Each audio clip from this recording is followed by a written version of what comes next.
Hi everybody, it's Franny. And this is Heidi. And this is our second international Coffee and Cars. It's so exciting. We have a bunch more entries and we're really looking forward to bringing their exciting stories to you. Yeah, so we have a bunch of them this time, and if you really want to get in on this next time, go ahead and submit them. You can submit them to the address that's up here, and we'll go ahead and get you next month. Sounds great. All right, well, Heidi is going to start us off with, what do you got there, Heidi? What you got? So the first entry that I have is from a gentleman called Adrian. He's from Oceanside, California. His car is this beautiful 2018 Porsche 911 Carrera, Miami blue with graphite blue interior. Ooh. Wow. Yeah. That's awesome. It's a 7-speed manual transmission too. And he has the 20-inch Carrera sport wheels. It has pretty 370 horsepower engine with 331 pound-feet of torque. Wow. So why this car is special? I've been driving Porsches off and on as my everyday drivers for more than 40 years. Yeah, you live in San Diego, right? You have to worry about a snowstorm there. That's awesome. I've had various colors: petrol, blue metallic, alpine white, mahogany metallic, and Miami blue. Ooh. When I was getting ready to order my new 911, I had a bit of a difficult time deciding on the final color. I actually ordered it in Miami blue, then changed my mind to chalk. That's quite a difference. Yeah, it Chalk is like it that, like kind of off-whitey, gray, kind of almost gray. Yeah, it's kind of grayish white. So anyway, he changed it from chalk, thinking that it might be better for a long-term car. I don't know. I think that this Miami blue might be better for a long-term car. A few days after the chalk order, my wife said to me, "Adrian, anyone can drive a black, silver, white, or gray Porsche. Don't be boring." Right. This was coming from a wife who has always said to me when I was buying another Porsche over the years, "I thought you said this was your last Porsche." Yeah, I know that one. Yeah. Needless to say, I changed the final order to Miami blue, all because of her. She loves it, and of course, I love her and have for the past 46 years of marriage, especially since she's accepted my Porsche addiction for all those years. Oh, that's great. Oh, that's awesome. We love the Porsche addiction. And we love the color of the car. Yeah, it's a beautiful car, and looks like you've changed out your turn indicators or your side indicators. That makes the car, it really pops. It looks great. It's very beautiful. Yeah, it's really pretty. I love that Mexico blue. Yeah. I got a ride in one of the very similar to this a little while ago, and it's just mesmerizing. So what a beautiful car. Awesome. Well, congrats on your gorgeous car. Right. Super awesome. And on 46 years of marriage as well. That's awesome. Great. All right, Franny, who do you have next? Our next submission is Andrew from Leawood, Kansas. And he'd been looking for a 964 or 993 for like 3 years because he drove an SC in high school and just absolutely fell in love with the car. So, any rate, he as happens with these things, his car deals kind of fell through, a few of them, and he almost gave up looking. But then he finally found one, and it got its PPI actually in Colorado, which is kind of cool. Yeah. So any rate, he had it trucked. It was in Philly, so he had it trucked out to Kansas. And he said the first drive, when he actually drove the car for the first time, was just total euphoric nirvana. And that's totally true. I mean, that was the same way when we drove our 993 for the first time. They're very different cars. And we hadn't done a test drive on ours either. It was almost like sight unseen. We had seen the internet photos, but we had a mechanic look at it. So yeah. But yeah, it was the same way for both of us. We hadn't driven it. Yeah. And those 993s do that. They just really grab you. Skin. Yeah, they do. So this one's kind of cool. It's a 97 C2 Targa, which is kind of cool. So Targas in the 993 line are basically like super duper huge sunroofs on the car. And they're kind of rare, actually. They didn't make that many of them. So let's see, they made about 537 of them in that last year before the 996 came about. So at any rate, he said that his mechanic had actually never seen one before, which is kind of neat. So he's been working on the car ever since. He's just a few things, odds and ends here and there. New clutch, flywheel, and different mechanics working with that top and the shade for the top. And some interior stuff as well. So he says, you know, that the car is really therapy for him. And drive will just sort of cleanse out any crappy stuff that's going on with them. And that's the way these cars really are. You take them out and they focus you on something completely different and reset you. Forget about all your problems. Yeah, it kind of is. And that's what's kind of neat with them. Right. So he also says that, you know, it's not really a track car, and I would agree with him. The 993 really isn't. The 964 would be more track focused. This is more of a driver's car, which is kind of nice, sort of a daily driver. And I drive ours to work now and then, and it's great for that. So, and then the last thing is kind of cool. He also, he flies air-cooled airplanes, you know, for a living. And they have, they also have that Ram that the later 993s have, and it's a little bit that sits inside the intake manifolds and slides up and down and levels out the torque curve a bit on the engine, gives you some mid RPM punch. And I had no idea that these Lycomings, the IO 540 engine, had the same sort of thing, which is kind of cool. But we should have had him include a photo of that. Yeah, that would be kind of cool to see. So that's something I had no idea. Andrew, thank you so much for your submission. It's awesome. Your car is beautiful. So are we going from Andrew to Drew? Yes, I guess we are. Okay. So Drew is from Denver, Colorado. He has a 1966 Volkswagen Beetle. So my 1966 VW Beetle restomod is the realization of a dream from more than 30 years ago. I was a high school kid who always carried a copy of Hot VW's Carcraft or Hot Rod magazine with me at all times. I remember those. One day I was going to put together a car of my own just as I envisioned it. That's great. That's awesome that you have this passion and that you want to make that passion become a reality. My life did not take an automotive path, but my family has always been a car family full of Chevys, Pontiacs, Hondas, Fords, Saabs, Triumphs, cool. Porsches, and Volkswagens. All right. Wow, Yay. yeah. My earliest memory of a car was my parents' green VW Bug with a white interior, and I believe that this is the one that we have the photo of with him sitting in front of it. So, yeah, that's what that one is.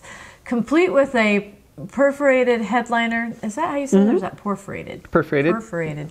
Complete with a perforated headliner, horsehair cushioned seats. Of course, you know that smell, right? Yep, yep. And distinctive rusted floor pan that allowed a child to watch the road travel by underneath the car. Remember I told you my grandpa's did that? Yep. So yep. I totally remember telling Franny about that one day. My grandpa had a Beetle. It was either like orange or navy blue, and I don't know how I would confuse the two, but I remember the same thing. Oh, those floorboards rust out pretty fast. Right. Yep, yep. So I sold my Porsche 944 Turbo after the birth of our first child. Needless to say, my wife was not a believer and couldn't see my vision for the Beetle's future. A vision that started more than 20 years before its purchase. However, she believed in me and had no trouble supporting me. Yay! I love these stories. Midnight was a car in bad shape. So that's the other car. Well, we have a couple of photos of it. Yes. That was purchased from eBay and a stock white car on a red interior. The car had survived an engine fire. Ooh, just trying to check Franny's. A bad red overspray repaint and had each fender knocked in by whatever the previous owner hit. Ooh, that sounds bad. Yikes. The U.S. overrider bumpers were full of pits, dents, and holes. The body was ready to be married back to the pan on the day that my mother passed away unexpectedly. Oh, sorry. I didn't get to share it with her. She would have enjoyed it. But I know that she was there. 7 years later, after we arrived at our first show and selected Best in Class at the 20th Annual Volkswagen on the Green. Oh, that's great. Oh, that's awesome. The pan-off restoration took almost 10 years while we raised our two kids. 10 years. Wow. Oh my gosh. I did most of the work myself. Body was contracted out in a small one-car garage at the time. People would always ask, how's our car coming? And I would say, just as well as time, money, patience, or energy allows. And I rarely have time for all of them at the same time. Right. So the blonde kid is me at age 3 on the left, the front in front of my dad's green Beetle in the Midwest.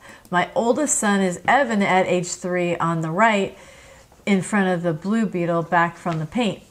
Wow. I had restored an old Rocky Mountain Motorworks pedal car for him. It's been rashed out pretty bad. Aw. So those 2 photos, oh, that's the little one that he's talking about right there. Those 2 photos span a little more than 30 years from my dad to my son. The cars bug across generations. That's wow. great. He's got a list here. I included it on here, but it's a lot of stuff to go through. But just a lot of information on the car. He has done a lot to this car. Wow. Well, thank you so much, Drew. Yeah. Drew from Denver. So yeah, look at that. Heidi and Franny are from Denver. You're not far away. So what do we have next, Franny? We have Chris from Amarillo, Texas. And so kind of an interesting story. He's always wanted a speedster, and like, who wouldn't, right? I mean, we had that 55 that was here, and it just left. What a neat car. So anyway, he saw Doc Hollywood from the 90s with Michael J. Fox and just fell in love with that car. Right. So in October 2015, his father and he purchased a 97 Boxster, which is such a cool car. Yes, it's a good car. Yeah, as a project car, which is really fun. So his dad would buy all the parts and the car itself, and Chris would do all the labor. Unfortunately, his father got divorced and then tragically passed away a few months after the Boxster, made it to the garage, which is really kind of a bummer. So they really didn't even get to start on the project that much. That would have been nice for them. Yeah, that's sad.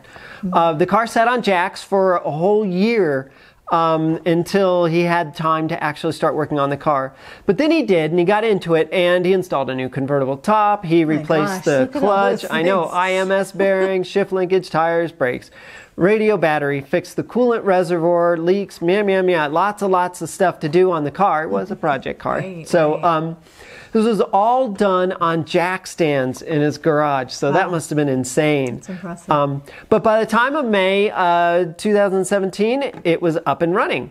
And he didn't really see the appeal of the Boxster until he actually drove it. And I can understand that. The Boxster, being mid-engine, just feels so planted when it goes around corners, and it's just such a joy to drive.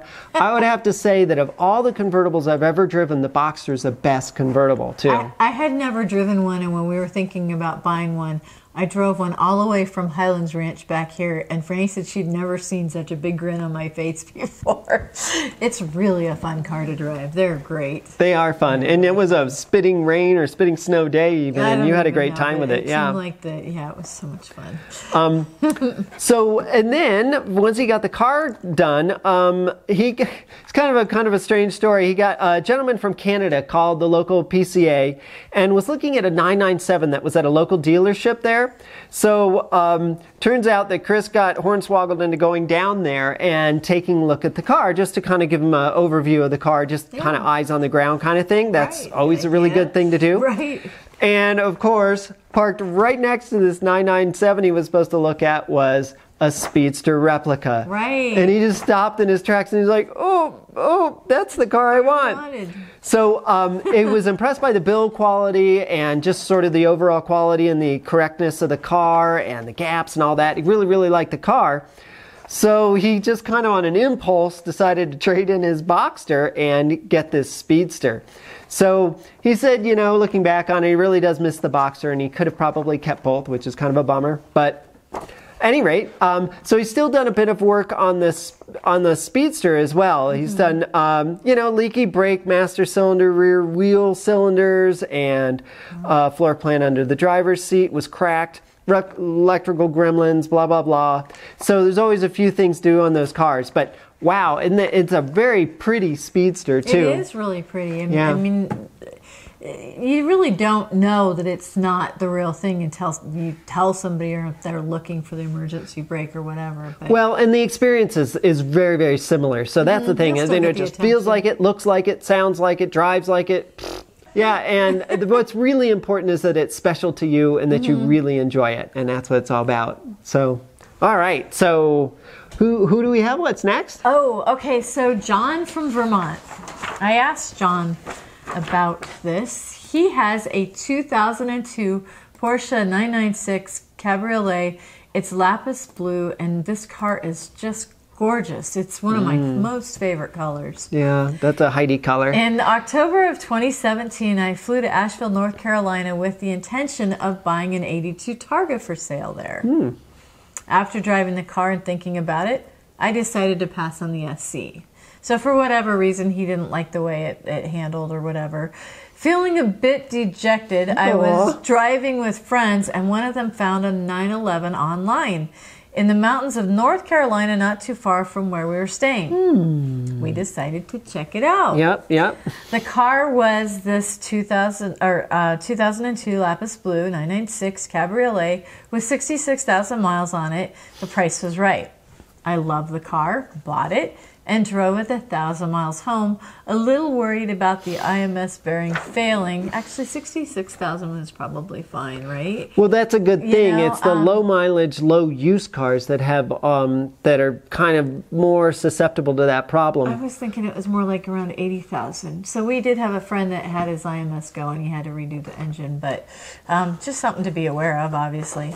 So, but anyway, as soon as he got home, he had his Indy do the IMS, RMS, clutch, and flywheel, and then parked it for the winter in his basement. And I'm like, how do you park it in your basement? I heard that, and he said he's got one of those areas where you could kind of drive around the side of the house. And I was like, oh, dude, that's awesome. That'd be awesome. Yeah, you could put it in the basement. That'd be great. The side of our house was just a little bit wider. I'll talk about that, but very cool. So in the spring, I mean, he's in Vermont, so it gets a little cold over there. It's kind of Anyway, I've had my 2002 Porsche for 1 year. Enjoy it immensely, especially the lapis blue paint. It's gorgeous. Other than a few small electrical issues, the car's been great, and it's now put away for the winter. So I'm waiting until spring. Yep. Neat little story, though. Yeah, that's great. And so springtime will come around, and boy, you're going to get that car out and get it on the road. Yep. Yeah, exciting. So you've got a windscreen in the back there, and it's really a pretty car. Oh yeah, you're gonna go crazy in the spring. So awesome. Oh, that's awesome.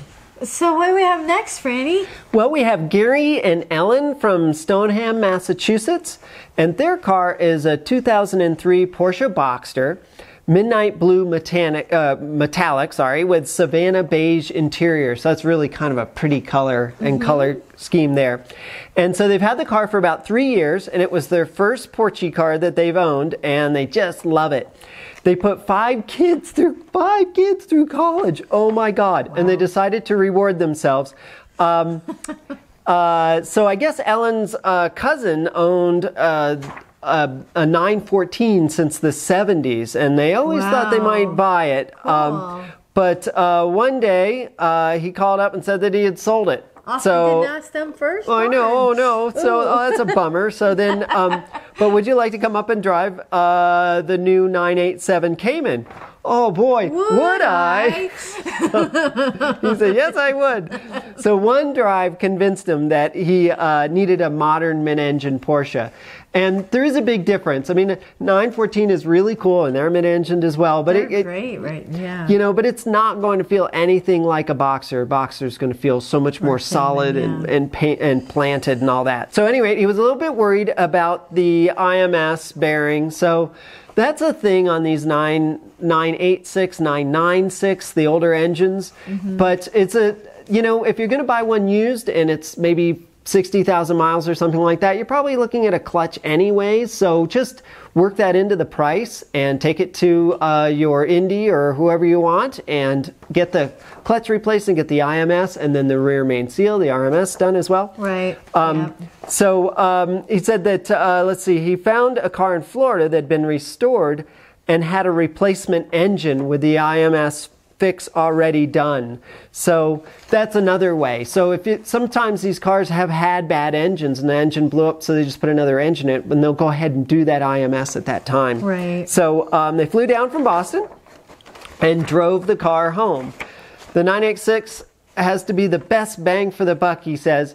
Car around, an absolute joy to drive, and it is a real beauty. So they also said that they have another fun car. Did you see this? I did. Yeah, so they just bought a 2013 Mini Cooper S hardtop. So that's really fun too. Those cars, really, really fun to drive. So they're a bit different than the Boxster, definitely. Yeah, definitely. But so Gary and Alan, thank you so much for your submission. Your car is awesome. That's amazing. I'm glad you had a really good experience with your Boxster. Fun cars to be driving now. Absolutely, yeah, absolutely. Sounds great. All right, Heidi. So what's next? So this is an interesting story. It's not about a car. It's about a truck. And the individual submitting it, his name is Mark, and he's from the Twin Cities area in Minnesota. He has a 1987 Dodge Dakota 4x4 in ice blue. The truck has a prospector package, which consists of a gauge and light package, sliding rear window, rear step bumper, and a cloth bench seat. The 1987 was the first production year of the Dakota. They are unique because they have a 3-speed non-overdrive torque flight automatic and a 2 BBL. I don't know what 2 BBL, but two-barrel Holley 6280 carburetor. Fuel injection was introduced in 1988, so this one did not have that, okay. Right? The truck was purchased new by my dad in July of 1987 from a Dodge dealer in North Dakota. Oh. A lot of people go to North Dakota to buy cars. Yeah. Dad's job required him to have a 4x4 for the state's challenging winters and didn't need a larger pickup, so the Dakota fit the bill. He drove the truck from 87 to 2005 when he decided to retire it and replace it with a Dodge Ram SLT Hemi for pulling a larger deck-style boat. Yeah, those are pretty serious. Yeah, lots of torque. The Dakota was such a fixture in my family, he couldn't sell it or trade it, so he gave it to me, and I've kept it as an extra vehicle and restoration project. Oh, cool. It needs some cosmetic work, but it's in decent shape mechanically. Sadly, my dad passed away 2 years ago. Oh. We like having the truck around because it reminds us of him, and we look forward to keeping it and getting it back to showroom new shape sometime in the near future. So that's neat. a really neat story. Yeah, it's a really neat story. I like hearing these like stories around the car and how you makes you think of family members. I mean, that's how Ava is and stuff like that. So that's really great. Thank you, Mark. I appreciate it. They work themselves into our lives, I think, you know, and they become almost part of the family. They are. I mean, everybody's like, it's just an object. And I'm like, no, it's really not. It represents more than that for a lot of us. And I think that's kind of one of the things that defines a car person, you know, is that the car... Like we named the cars. Yeah, it's why they sort of transcended just a regular machine, or it's not a toaster to us. Right. So I think that's kind of neat, and it's important. I think that you know that we like to show cars that people are excited about and what they really like and what they're interested in. So yeah, anything goes. I think that's great. Cool. All right, so it's the last one, huh? Now the last entry here is Lee from Sydney, Australia. His car is a 356A convertible D. Now, wow, that's a neat car. They're kind of interesting because when they got rid of the Speedster and they wanted something a little more usable. Speedsters don't have roll-up windows, and I mean they're kind of a track-focused car, really. And Porsche wanted to, I think we want some roll-up windows and things. For 1 year, they made something called the convertible D, and it was the D stands for Droughts, which is the carriage company that built these things. And so it's an interesting car built for 1 year, very unusual car, very cool car actually, really neat. It's a roadster, but it's an A roadster for all you 356 fans out there. Okay, anyway, so he's had a love for cars, and the cool thing is he's been able to work on cars with his daughter Rachel, and that's really neat. That's neat. So he said he's he has a picture of this. He has a picture of working. car, yeah. right. So he works on the cars and restores them with his daughter. It's really, really cool. Yeah. He's owned 6 911s, and he and Rachel decided to restore a Triumph Spitfire Mark III together. Wow, that's quite a project. Probably a bit of metalwork in that, I imagine. He said the results might not be as great as he had hoped, but it was an opportunity to spend lots of time with his daughter and do a lot of bonding over that, lots of weekends and lots of late nights and things. And he suggests to parents out there, if you really want to get into a bonding relationship with your child, pick up a project together. It doesn't have to be cars, but pick up some type of project that the two of you can do over a long period of time. And I think that's really, really cool. So about that convertible D. So he purchased the car of his dreams. He actually purchased it from somebody in LA. So he's in Australia. So right. He purchased it from somebody in LA a couple of years back, had it shipped over, and then converted it to a right-hand drive as well, because that's kind of the thing for Australia. I think the cars have to be right-hand drive. Oh, they won't even let you drive. Yeah, I think so. It was imported to Melbourne. And there's only a handful of convertible Ds in Australia. Wow. And that totally makes sense because they're pretty rare as it is. And just to have one over there is really something. So, wow, that's great. And what a beautiful car. Thank you so much, Lee, for your submission. It's really, really great. And great that you work on this stuff with your daughter. That's awesome. We actually had one more. Oh, we have one more. Okay. So I thought we were this done, is an encore. Here we go. Yeah, so encore, right. Which is actually another father and son team here. So Ashley is from the Cotswolds area in the UK, and he writes about a white, I think it's a C coupe or possibly a late B coupe. We're not quite sure. I think it's a T6C, but I'm not certain. Right. So Ashley's been a classic car enthusiast since the 60s when he first started driving and owning awful lot of cars, including Aston Martins, Jaguars, and Porsches later on. He likes rebuilding engines and restoring cars, and he's done quite a few, from an A Bristol 400, 2 Bentleys, a Healy. Wow, he's got a bunch of these, and some motorcycles, a TR3A. His son also runs a restoration business, so that's helpful. That's super helpful. Father and son. Yep. I bought a 356 unseen on a whim because my wife was terribly ill. Oh, that's sad. I was actually pretty good, and so we stripped off the underside and the interior, fitted new floor pans, rust treated everything, rimmed it, and I started enjoying it. It's a wonderful little car. Yeah, they are. My wife's death, sad again, affected my judgment, and I bashed it. It was the most serious of my disasters. The insurance company decided 50-50 blame and paid for the repairs, so I decided to have the body totally restored and rust treated. This is a damp country where roads are salted, so it needs protecting properly. Yeah, we've talked about that with Ava. Yeah, and there's no rust protection on these cars really from the factory, besides a little bit of tar coating on the bottom, and that's it. Yeah, I mean, the first weekend that we took the car out overnight, we ended up going to a different part of the state where it rains a lot more, and I just was the poor car got rained and rained and rained on. Oh, it was awful. Yeah. So he removed all the paint and filler and revealed more problems, but most are fixed now, and it should be getting ready to go to paint soon. So you'll see the photos there of it all stripped down, kind of naked, like on its skivvies. So he can't wait to get it back, but he has a 718 Boxster to fill the void. 718, so a new Boxster. Yeah, wow, fun. Yeah, he's got quite a few neat little cars there. So thank you so much, Ashley, for sending us some submissions and telling us your story. And I just want to once again, thank all of you for your stories. It makes this Coffee and Cars a really great success. And of course, we're filming it at night again, so where's the coffee? Oh, we forgot. We got to do that again. I know we had oh, that's right. People said that. And so we'll do that. We'll do that next time. We keep forgetting. Coffee and Cars, and all we do is sit here and just yammer around endlessly. So, we didn't even have coffee cups. I know. We should have at least a coffee cup. Okay, so anyway. Virtual coffee cup. Because it's virtual coffee and cars, so virtual coffee. So we'll drag some, virtual coffee cups around or something like that.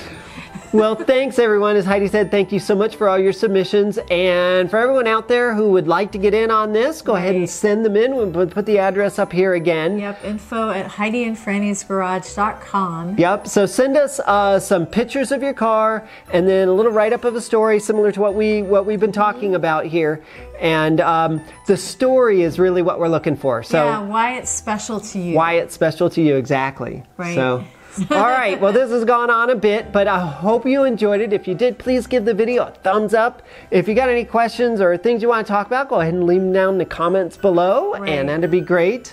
We just want to give another special thank you to our patrons. We got a couple of new ones come on, and we just want to say thanks. They also help make these videos possible. Thank you. Yeah. All right, well, thank you so much for watching, and until next time, safe travels. Bye.